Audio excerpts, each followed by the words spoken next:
be on point. They are great leaders also. Now, they may lead your ass into a dungeon, all right? But you know, wherever the case, he led you there.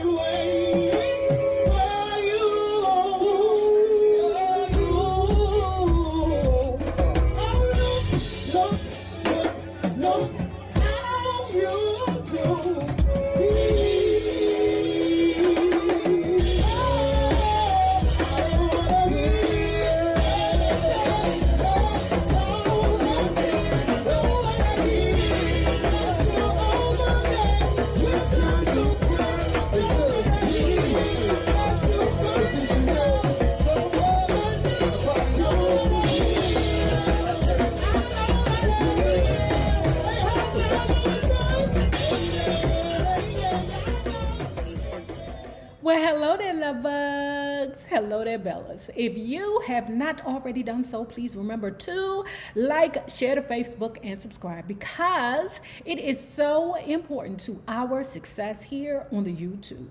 And if you are not already a part of our Bella Book Club, please remember to hit the Patreon link below and or the join button here on the YouTube. And for a small monthly fee of $5, you babies, yes, you can be privy to all the shenanigans before the YouTube gets it, if the YouTube gets it. Now, let's talk about George Clinton, the bomb. The first thing I remember, it was the end of World War II, and I was 4 years old living in Washington, D.C., where all the talk was about the atomic bombs the United States had just dropped on Japan. People hoped that they would bring an end to the war because the country was getting worn out, and not just the soldiers overseas. They were having blackout drills where you had to turn your lights off at 7 o'clock at night, and the planes flying overhead couldn't even see the city. Other days there were military aircrafts in the sky, rows and rows of them, and an overall sense of power or threat depending on your point of view. Nowadays, people say they come from military families, but back then, every family was military. I had uncles who had been in the war and an aunt who was in the WACs. When the first bomb fell on Japan, people were happy, but they were also holding their breaths. No one knew what was going to happen next. The only other thing I remember was potato chips. The Wise potato chip factory was near us, and we could smell them in the air.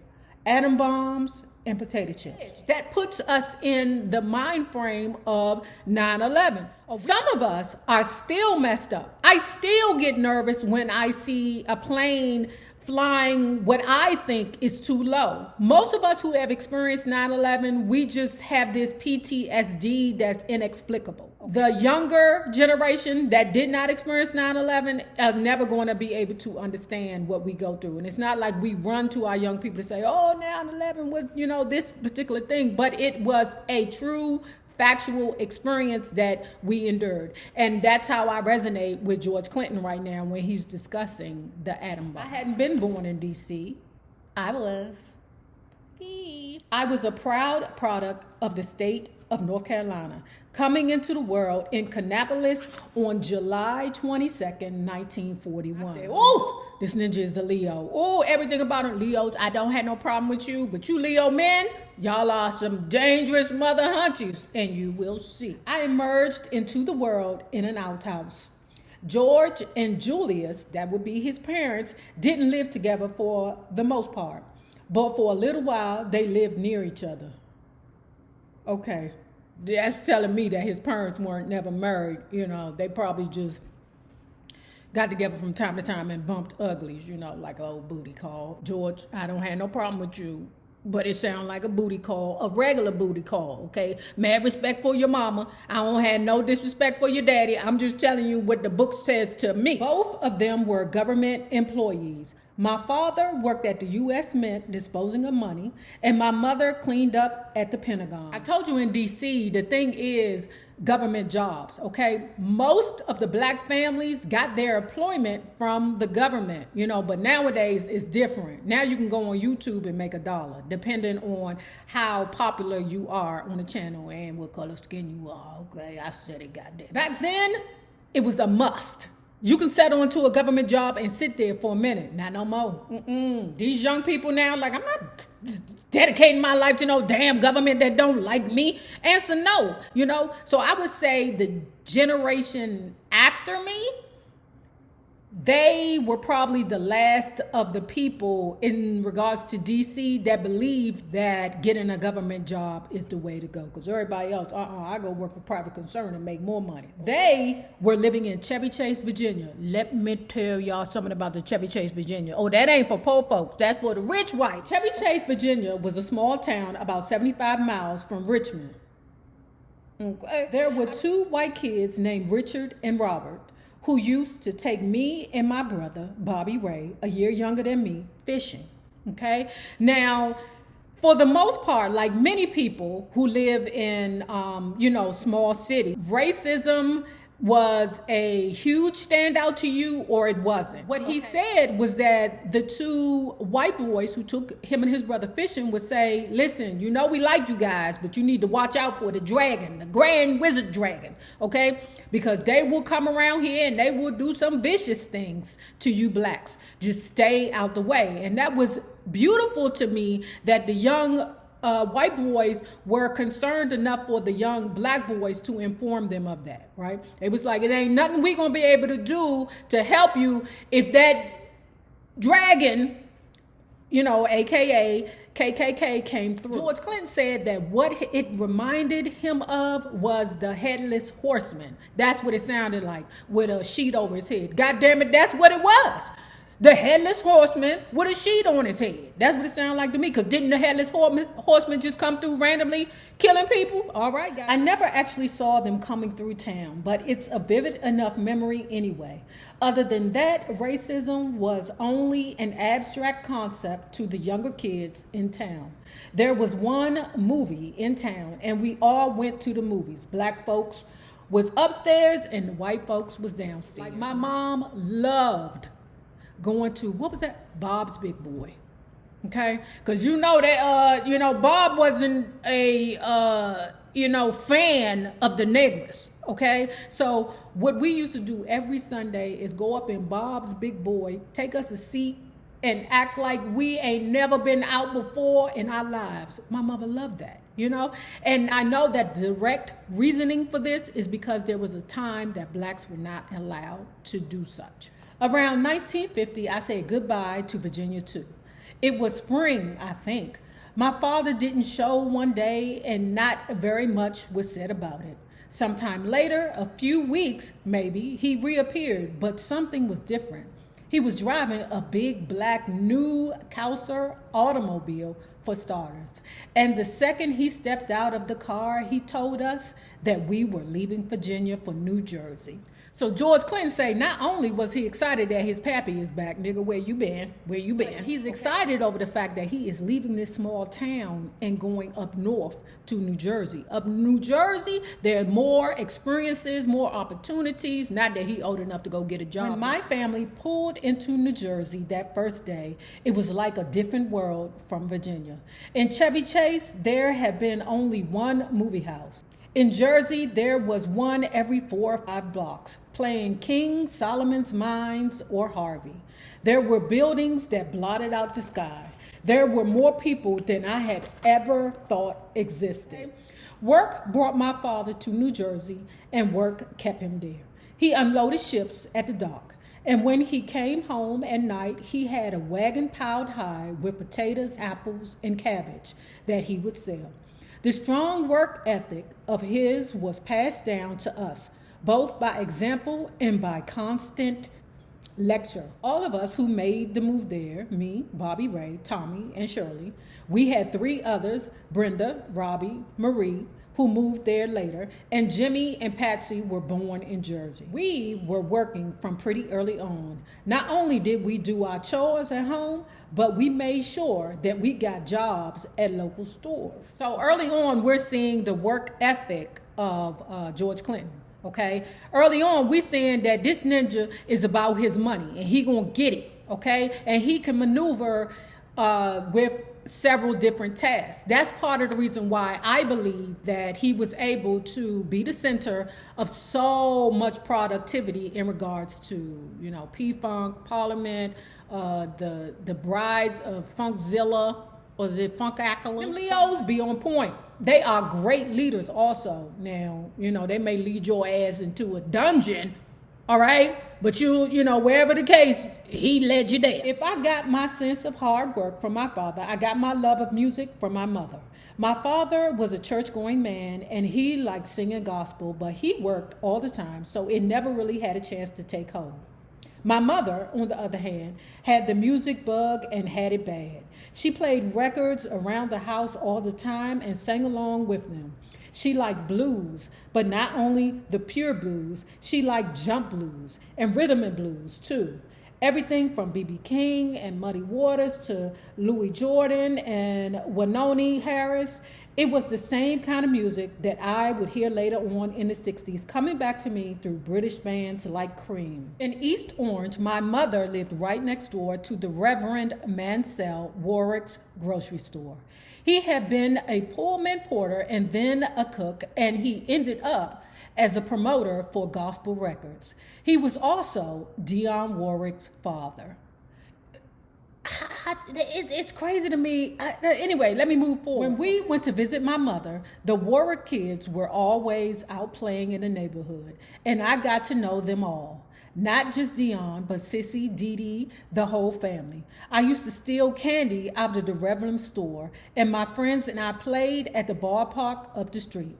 Right there in East Orange. You know them Leo's men's be stealing. That start real early. And the main thing they steal be your wife. That's kind of funny to know that George Clinton as a child was stealing out of Dionne Warwick's pappy's grocery store. I'm like, Joe, you say your pappy had money. Why the hell is you stealing? There was another branch of my family over in Passaic. My aunt and my cousin Ruth, who took me to the apartments in town where the Shirelles were working on Mama Said. Mama said there'll be days like this, there'll be days like this, my mama said. I was swept up right then and there. Ruth also took me to the Palo, where I saw the Drifters, the Chantels, and dozens of other groups. I listened to them obsessively, and I loved them unconditionally. I loved the Flamingos, who had a huge hit with I Only Have Eyes for You. I loved the Spaniels, and especially their lead singer, Pookie Hudson, who became the model for almost every young singer within earshot. I loved the Barbettes, who were from Spanish Harlem and had a hit with Mr. Lee in 1957. And the Bluebells, who were from Trenton, Philadelphia area and featured a girl named Patsy Holt. They had a hit with Over the Rainbow, and she had a real powerful voice even then. Cindy Birdsong, who would later replace Florence Ballard in the Supremes, was also in that group. Years later, when Patsy was renamed Patti LaBelle and I was a hairdresser, I would end up doing her hair. Now, why you niggas ain't tell me that George Clinton was a hairdresser? Now, I know he cut hair, but doing hair? I mean, I know all barber. You know, you got to go to cosmetology school to know how to do it. But it don't mean that a damn barber is going to be, you know, having women up in their chair. This ninja didn't say he was a hairdresser in all the small documentaries that I saw. He said that he was a barber. As I got older, I moved out of jobs that my father would get for me and started to find jobs on my own. One of the jobs that he found for himself, oh my gosh, I love a Leo, man. They be hustlers, but watch them niggas, okay?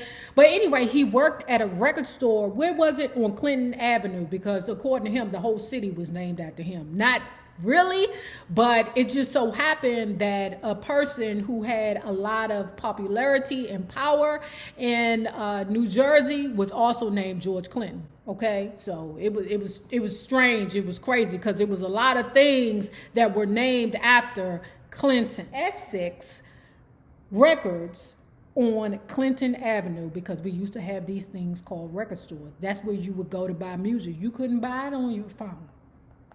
You had to actually get your ass up, get in a car or walk or catch the bus, however you do. All right, back then. All right, get on a bike, a scooter. No, we ain't. Did we have scooters? The big wheel, green machine, whatever that is, and go to a record store and actually purchase the record, vinyl. Okay, something that you would actually put on a record player and listen play. And I still believe vinyl is like the best sound ever. It's something about that crackling in the back that just puts that extra whipped cream on top, like that small crackling, churning sound that you get from vinyl. I love it. What he said was, back then, you couldn't return the records, okay? You can do that back then. So what would happen, whatever records wouldn't sell, they would just throw them away, right? George Clinton ain't throwing shit away, okay? Because he a hustler. What he would do is when the boss would be like, Clinton, Georgie, okay, take all these records out back and dispose of them. Okay, boss, okay. He'd go back there, dispose of them right into his pocket. Well, not literally, but he would take them blickers right on home. He would take the records to school, and he would end up selling them to the white folks. Little Richard would have been one of the records I sold to the white kids. I got 15 cents a record. Jerry Lee Lewis was another one of the artists that moved especially. Whole lot of shaking going on. Jerry Lewis was my favorite too. He had a band that was tight as a mother hunchy. Elvis was made to be funky, and he had a crew surrounding him. But Jerry Lee was funky for real. Stupid funky. When he got going, he tore shiz up. I also loved bands like the Isley Brothers. They were doing it like a mother hunchy since Shout in 1959, moving and singing like three little Jackie Wilsons, all rolled up into one. Now, you know what's funny? We've heard this story before about Frankie Lyman. If you guys can remember, put it below. I don't remember. What was it, Rickety James? Where we heard this story? I think so. Where a young person had got the inclination that if Frankie Lyman and the teenagers can do it, considering that Frankie Lyman is so young, we can do it too. George Clinton was infatuated with Frankie Lyman. I get it. Because when I was young, I was infatuated with New Edition. I'm saying to myself, if New Edition can make a record at 13, 14, hell, I'm 12, I'm 13, I can make a record too. Frankie and some of his brothers were in the Harlem Juniors. Around 1955 or so, he got a new group called The Teenagers and released a song, Why Do Fools Fall in Love? That was like a wake-up call for my generation. Frankie was a little younger than I was, but we were all more or less the same age, and we had been singing just like him ever since the 6th or 7th grade. When Frankie Lyman hit, though we were 14, and we saw immediately where it could lead. To be cool and getting girls, to be at the center of the school's social life. That happened in every school up and down the East Coast. Once the teenagers hit, it was inevitable.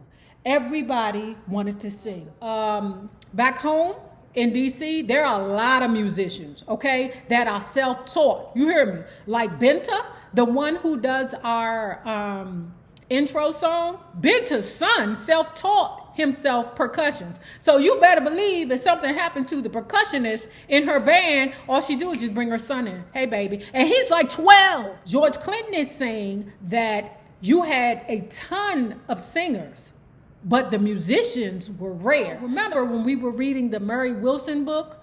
What she said put the Primettes over the top was that they had their own musician until Smokey the Robinson stole that mother hunch. I only really knew two people from the neighborhood who were trained musicians, Wayne Shorter and Larry Young Jr. At first, my group's lineup was me, Charles Davis, Herbie Jenkins, Robert Lambert, Gene Boykins, and Gene Carlos. That was the first group of singers who stood still long enough to have pictures taken. Back then, the first thing you did after you got a group together was to name it. There weren't endless options, really. Vocal groups were, for the most part, named after birds, cars, and cigarettes on the nigga what. on the Ninja what? Cigarettes. We have come a long way with cigarettes, y'all. I can't believe that back then, children 13, 14 years old is naming their groups after cigarettes? What in the world? The death stick? I thought cigarettes were cool as a symbol, a little dangerous, a little adult, and Parliament was a big brand. So we became Parliament. Now, if you have not already done so, please remember to like, share to Facebook, and subscribe because it is so important to our success here on the YouTube. Now, remember this. The same people that you meet on the way up will always be the same people that you meet on the way down, my naysayers, my patron loves. You babies, have a good one. Peace.